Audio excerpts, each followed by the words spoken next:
watch the film of the scrimmage, that first kind of live situation?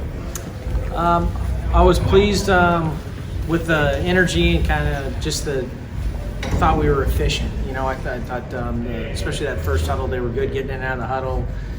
They got lined up. There was, you know, not a ton of mental mistakes, which they were on their own for the first time, and then guys were able to make some plays. So it was good. It was good back and forth, but I was definitely pleased with the overall attention to detail by that first group for sure. Anybody in particular, you know, step up in that kind of situation? You always, you know, it's that next part of evaluation. Yeah, no, I thought there were guys, but I thought the line collectively was sharp. You know, there's always things to clean up, but I thought that they were physical and they played really well together. You know, we went out there with the intention of probably throwing it more than running it. That was the mindset. Just wanted to see the quarterbacks play and evaluate them all and see the receivers make plays and put guys in position to do some things. And we were able to do that and get a good evaluation. I thought Will did a nice job too. What are you seeing from the guys behind Will? That's a good question. I mean, I see guys day to day. Like, it's a different guy every day that's kind of been stepping up or probably has had a better day. So it's a constant evaluation. You know, it's a competition. There's a standard of play, and they have to they get a limited amount of reps, and they have to make each rep count. But yeah, we'll look at it as a whole, the entire spring, and how they trend and who finishes the right way, and take that into the summer. But it's a battle. It's a good competition. It's healthy, and we'll see how it finishes up. But they're making each other better, and that's what's most important. Going into this weekend, how do you kind of look at approach a spring game? You kind of want to give people a show, or do you kind of view it as more just a regular practice? Kind of what your You know, if it's cold enough and no one shows up, and then we don't show anything, everyone will be happy. But no, I mean, listen. One of the advantages that we have right now is there's an unknown to what we're doing. Obviously, you'd like to keep as much of that in house as possible until the last second. And so, yeah, I mean, as it goes, you don't want to go out there and give them everything, but yeah, you want to go out. To me, the biggest part is we're continuing to evaluate, and there's going to be 55 to 70 reps out there for players that they have to get better at. We have to evaluate them at that are invaluable. So how we use those and trying to put guys in positions to make plays is what's most important to me, and seeing who can step up in those moments. And I thought last week, again, it was good, and I hope we can continue to do that and build on that and take it into summer. But no, we're not going to open up the playbook to the world, and that's just the way it goes. How much different will Saturday be compared to the controlled scrimmages you've already had? Yeah, it'll be very similar. I mean, it won't be much. It won't be much different than last Saturday, other than maybe who gets the reps and whatnot. But for the most part, it'll be very similar as far as the amount and how we construct it. And there's give and take by both the offense and defense. We're trying to help each other get better and make sure that we can give each other both what we need. Rich, this time a year ago, Liam was talking a lot about that outside zone run, and they didn't maybe use it as much as they intended. How much have you all been able to focus on that this spring, kind of taking that next step there? Yeah, I mean, it's the run part has been good. I mean, the defense challenges you because they're very multiple and they do a lot of different stuff. But as far as the run game goes, I feel very strongly that we're on pace, and I think that it's outside zone, it's inside zone, it's complementing everything. So for us, it is what we do. It is at our identity, and it is important that we master it. So yes, we have emphasized it, and no, it won't go away during the year. Coach, I've heard a couple of defensive players when they've been asked about the new offense.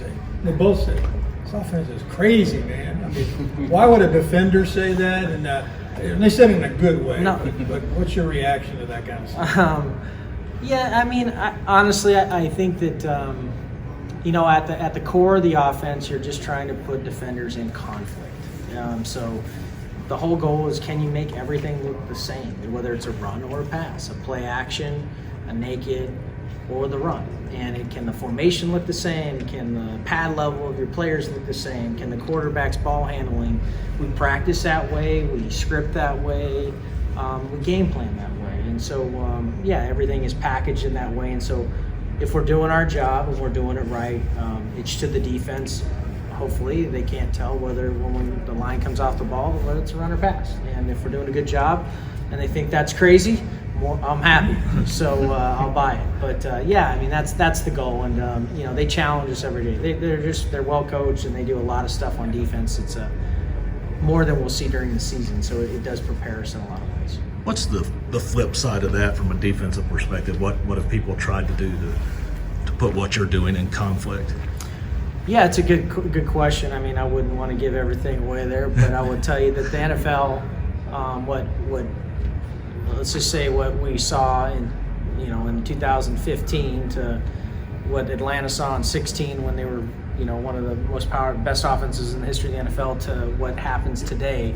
The league has evolved. The style of defense has evolved because there are certain things you can no longer do really to stop certain things with schematically that make a problem. So teams have learned to adjust.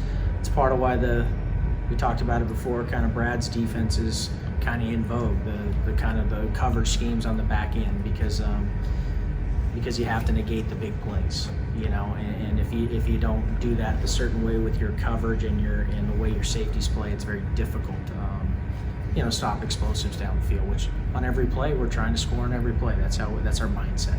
So. With what you're seeing now, how did that compare to your expectations before camp in terms of what guys would learn and how they transition to your system? Yeah, it's been 1 to 10. There's guys that are 10 and it's easy and they picked it up quick, and there are other guys that are new and maybe their foundation isn't there and it's going to take a little longer. But that's the bottom line is it's our job to learn what they can and can't handle. We're going to push them to the max.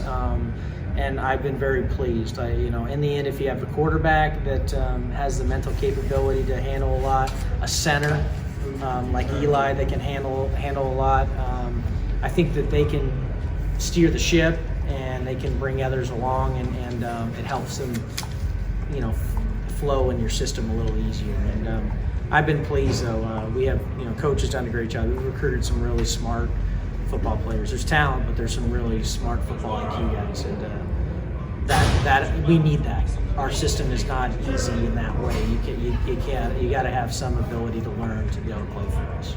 Rich, by the timing of everything, you kind of got thrown into spring. What will you do in the summer when spring is over to try to focus on when you got a little more time to focus on things? What will you do? Yeah, I mean, it's really get to know the conference, quite honestly. It's like, spend as much time possible studying the defenses in this league, just so you have a great handle on how people attack you and what they're thinking and how they, what they do. That's always, that knowledge is invaluable. So come game planning week, you have a foundation, because I don't know these guys and kind of how they'll play us. So getting that familiarity, and then having a great plan of attack for each player in our program in the offseason. To have a nice detailed plan, so you have the 2 or 3 things they need to really improve on, so that they can come into August and really elevate their game in those ways. And if they do that, we'll max ourselves out. I think we'll have a chance to be pretty good as a whole.